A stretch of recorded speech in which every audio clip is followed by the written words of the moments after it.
Hello and welcome to the GhostyFilms podcast, the podcast with 20% less sodium. Alright, hello everybody. I'd like to start this episode off by talking about something that is near and dear to my heart. Something that I've been talking about on previous podcasts, and it's kind of an update on something that I've talked about before. And in previous podcasts, I have been telling you of the epic struggle and quest for a certain object that I've been coveting, and that object is this coat that I saw on a homeless person a while ago, and it was a really cool coat. I don't know if I can explain in words how amazing this coat was, but I have an update for you. The saga continues.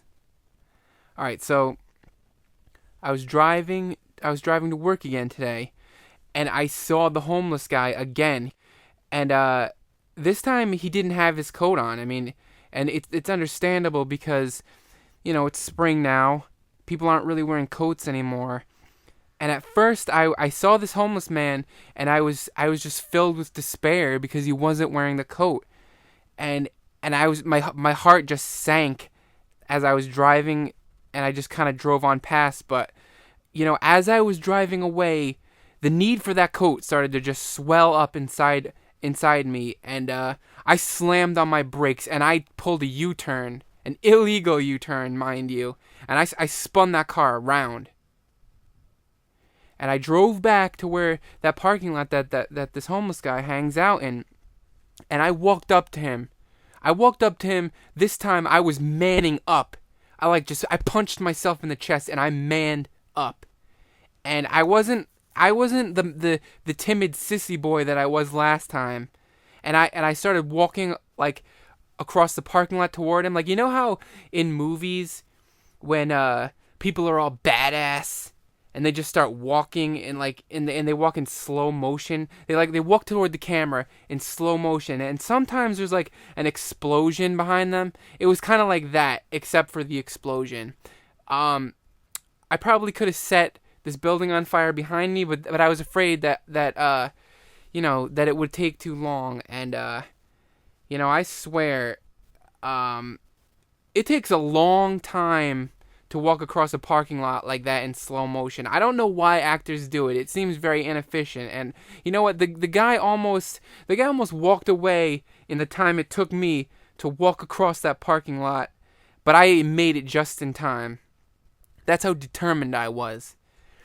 And so I went up to this guy, and I was like, this time there was no stuttering like there was last time. I was like, I noticed that the other day you were wearing a coat, and you're not wearing that coat this time, and I was wondering what happened to it.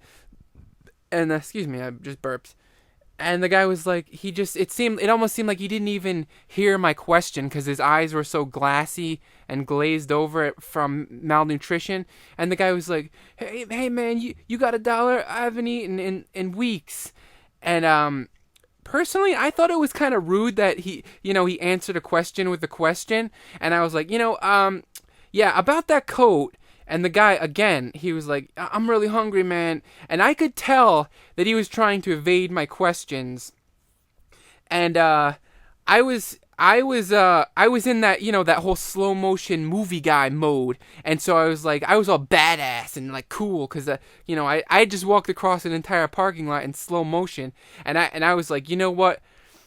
He was evading my questions. I grabbed him by the shirt and with my knuckles grabbing his collar, and my knuckles were all white, and I just gripped him, and I started to get information out of him like they do in the movies, all kinds of cop movies where they just they're all they get information out of people because they're all tough, and I managed to get the information that some other homeless guy stole the coat from him. And I kept questioning him, and I was getting more information because I was screaming in his face like Batman did in those movies. Where's the coat? Like how Batman does. And finally I learned that the homeless guy who stole this homeless guy's coat lives in a homeless people fort underneath a bridge across town. That's how effective I was. And it was so effective that I learned all this stuff from him. And so later I'm going to go find it.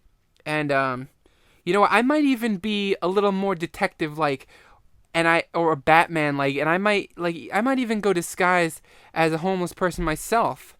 And you know, I'm not going to have the nice like threads that this homeless person did before it was stolen from him. So one day that coat will be mine.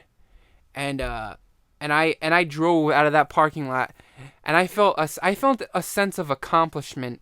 And like as that first homeless man was lying there in a pool of his own blood, I felt like I achieved close to greatness. Not greatness itself, but I like right up there. Like maybe 90%. I'm 90% of what a great man is. Like I'm 90% Gandhi right then. So maybe next time when I do this podcast, I'm hoping to do one maybe every weekend. I know I didn't do one last week because my brother came out from Oregon and I had like some family business to attend to. So hopefully next week I will have another podcast and I will have an update, and that coat will be in my possession, and I will be complete as a human being. I'll be complete in a way that I've never been complete before. All right, so let's see. You know what? Let's go on and do some. Let's do a subscriber email. All right, this one. This is a. Let's. All right, so this one reads, "Dear GhostyFilms, I had a baby. I'm finding it to be quite distasteful. It looks like one of those hairless hamster babies, and it constantly poops Dijon mustard. It doesn't even have a nice personality." Well, I can tell by the way that you haven't you went through a whole paragraph and you didn't even say that its name or gender yet. I can tell that you're going to be a loving father. So this person continues. He goes, "It's selfish. All it cares about is itself, and I have to wait at least a year before I can start beating it." Well, yeah. Well, you have to start early with the discipline to show that infant who's boss. And you know, it takes a little bit of patience sometimes. You have to wait a little bit before it gets into the butt beaten stage. All right, so the person continues. He goes, "What more does it want? I leave it in the laundry room with some of the dog's chew toys. You'd think it would be satisfied, but I can't concentrate on playing my Xbox with his muffled cries coming through the cracks in the door." You know, kids these days, they never appreciate what they have. All right, so the person goes on. "And on top of that, now my Xbox is feeling sad and unloved because I never have time to get on and play Leisure Suit Larry Box Office Bust anymore. My Xbox sits around completely unused because I'm too busy loving this insatiable pink fart factory that I gave up smoking and drinking for 3 months to gestate." Oh. I assumed that this was the father writing.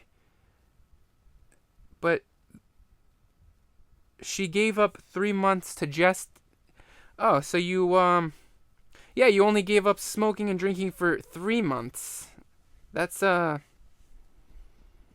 right, the person continues. "I need to get rid of this thing fast before it cramps my style for good. Daniela." Well, Daniela, you know what? You're just a bad parent because you need to start taking responsibility for being for your child. I mean, clearly you're just a bad parent. Maybe you should get better quality dog chew toys. I mean, you're giving your baby some old chew toys that the dog doesn't even want. Why would a human want them? You need to stop being so selfish and get some chew toys that are new and maybe more fun, you should get some chew toys that squeak when the baby bites onto them, and maybe you should get like some of those get your baby some of those bacon strips. Like if a dog doesn't know it's not bacon, some dumb baby isn't either. And maybe get a box of one of those milk bone dog treats that will freshen your baby's breath as it chews them. That will make that you'll improve as a parent probably by like 20%. Maybe you could take a break from your Xbox and get your baby one of those tug-of-war ropes. You can you can get the baby can bite on one end, and you just pull the rope, and it'll get it'll have strong jaws, and it'll be exercise for the baby. So yeah, you need to pull your head out of your A, and you need to get on top of this. When you're a parent, you need to sacrifice a little bit, and I think getting the baby some high quality, better dog chew toys is the route that you need to go down. Alright, so let's see. My next letter is where? Right here. This one's from Jimmy from Denver, Colorado. This one reads, Dear GhostyFilms, I am the youngest of 4 brothers, and for years, my brothers have been taking the best portions at the dinner table.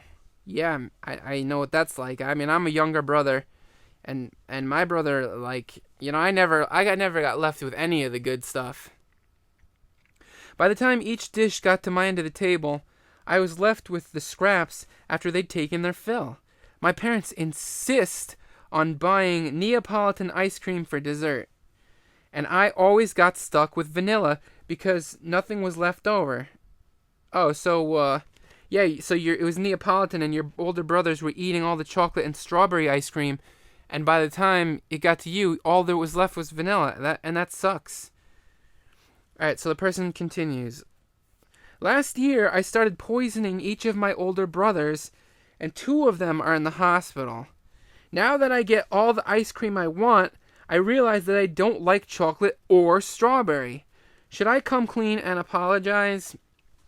No, Jimmy, no way.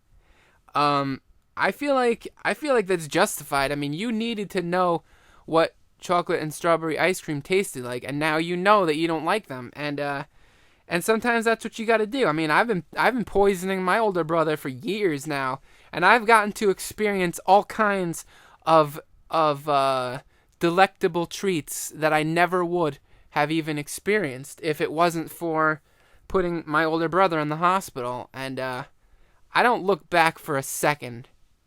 That was something that needed to be done. Sometimes the ends justify the means, and yeah, your brothers probably they probably deserve to be in the hospital. And if one of your siblings dies, just think of all the the doors. Think of the new worlds that will be opened up from this. All right, so I hope that helped out a lot of people today. Man, I feel like I helped a whole range of people. I helped new mothers. I helped younger brothers. I helped people from all walks of life. So I'm doing this community a service, I think. I feel like I'm really helping the country out in ways that it really needed to be helped. All right, so I guess that has been the podcast for today. Hopefully I will get my stuff together and I'll be able to produce something next weekend. And thanks for tuning in. Goodbye, everybody.